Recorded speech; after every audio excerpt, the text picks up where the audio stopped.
To keep your prelims prep locked down and highly structured, we are dividing today's explainer into 4 critical syllabus areas. We're looking at international trade, polity and governance, economic and social development, and finally, environment and ecology. Okay, let's kick things off with Section 1, International Trade, focusing on a major U.S. tariff proposal. Now, aspirants, I want you to grab a pen and note this specific figure right now, 12.5%. The U.S. Trade Representative, the USTR, has proposed an extra 12.5% tariff on India and 53 other countries. Guys, this is a massive development in international economics. The whole proposal actually stems from investigations launched under Section 301 of the Trade Act of 1974. They're specifically targeting alleged failures to prohibit the import of goods produced with forced labor. But hey, as an administrator in training, you can't just take that at face value. You've got to understand both sides of this geopolitical equation, right? So what's really fascinating here is the clash of perspectives. Let's look at this impartial comparison. On one hand, the U.S. claims these measures are absolutely necessary to tackle forced labor, which, they argue, creates a completely unlevel playing field. But on the flip side, New Delhi and major think tanks like the Global Trade Research Initiative, or GTRI, are pushing back hard. They make a really strong counter-argument.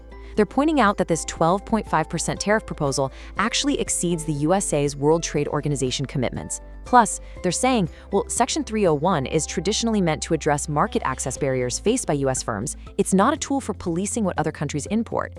India is currently locked in talks to resolve this whole shebang, so it is an incredibly hot topic for your international relations syllabus. Keep an eye on it. Moving right along to Section 2, Polity and Governance. We're looking at crucial administrative updates on the Assam Accord, specifically Clause 6. Let's take a second to define our core constitutional framework here. You are going to see the Justice Biblav Sarma Committee report mentioned all the time in governance contexts. It's literally everywhere. This was a high-level committee formed to chalk out exact measures for implementing Clause 6 of the Assam Accord, and we all know how absolutely vital that is for state administration and the protection of Indigenous rights. For your prelims, you don't just need the background, you need to know exactly where the implementation of this report stands today. So here's the absolute crucial takeaway for your prelims. It's the exact numerical breakdown of jurisdictional responsibility. Think of it like a puzzle. The Assam government is actively in the process of implementing 40 recommendations. Those 40 fall entirely under the state's purview. In fact, they've already been recorded in the state budget. Okay, so on the flip side of that coin, there are 15 recommendations that fall strictly under the central government's purview. And for those, the chief minister has already taken them up with the Union Home Ministry. Trust me, remembering this 40 to 15 split, that is exactly the kind of sharp, factual precision the APSC exam demands. All right, shifting to Section 3. Economic and social development. We're tackling 2 big ones here, public health and the aviation sector. First up, looking at public health demographics. We've got the latest National Family Health Survey, that's the NFHS 6 data. And frankly, it reveals a pretty alarming spike in lifestyle diseases across Assam. We're seeing a really sharp jump here. The percentage of overweight or obese women rose from 15.2% back in the 2019 to 2021 period to 19.6% in 2023 to 2024. And get this, if we look specifically at the urban areas, that number skyrockets to a staggering 30%. 30%! Men are also seeing similar increases, bumping up from 16.2% to 21.1%. And, this perfectly illustrates a much wider, scarier trend.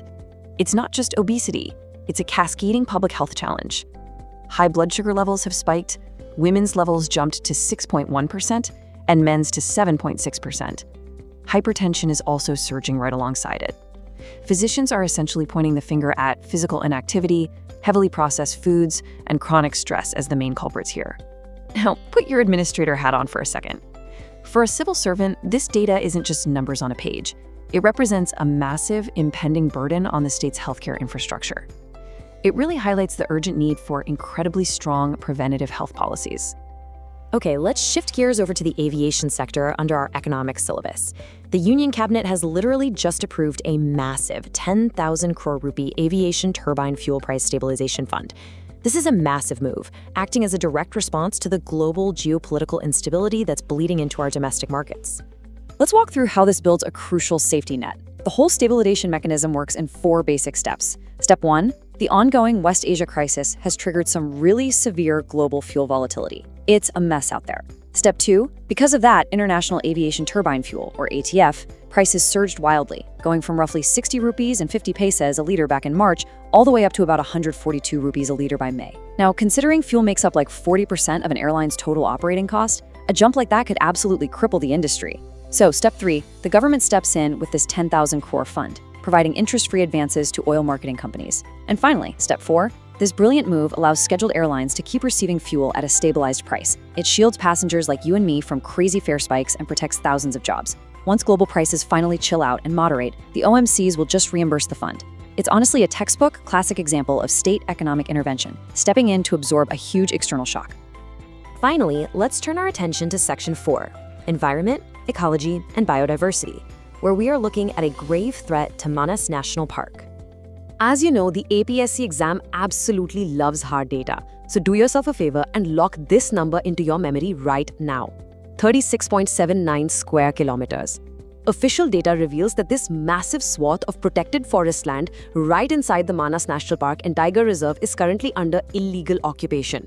Manas is a premier protected area, guys. It's literally a World Heritage Site. So seeing encroachment on this kind of scale, that is a critical administrative failure that you need to be aware of. Now, to drill down a bit, a really significant chunk of this encroachment is specific to the Kokilabari seed farm, located in the Buyapara Range. This farm alone covers 9.3 square kilometers of core, highly critical habitat for both the tiger and the Bengal florican. But here is what's legally fascinating and honestly incredibly troubling from an administrative standpoint. A lease agreement for this exact farm actually terminated way back in 2001. Yep, 2001. Yet the land was somehow never returned to the Manas Park authorities. It continues to be leased out, completely blocking the recovery of these absolutely vital wildlife corridors. And look, this isn't just a localized, under-the-radar concern anymore. It has drawn serious international and national scrutiny.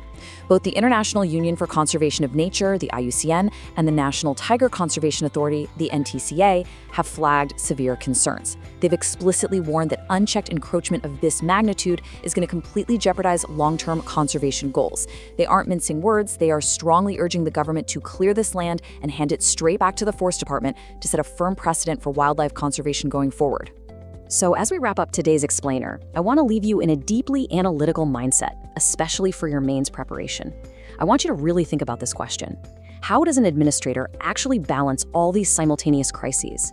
I mean, just today, we've looked at global trade tariffs threatening local economies, complex constitutional accords requiring intense state-center coordination, a creeping epidemic of lifestyle diseases, and the critical loss of World Heritage biodiversity. It's a lot, right? But here's the secret. A successful civil servant doesn't look at these in isolation. They see them as interconnected, dynamic challenges of modern governance. Keep that broad, 360-degree perspective in mind as you review your notes today. Keep studying smart, stay curious, and we'll see you in the next explainer.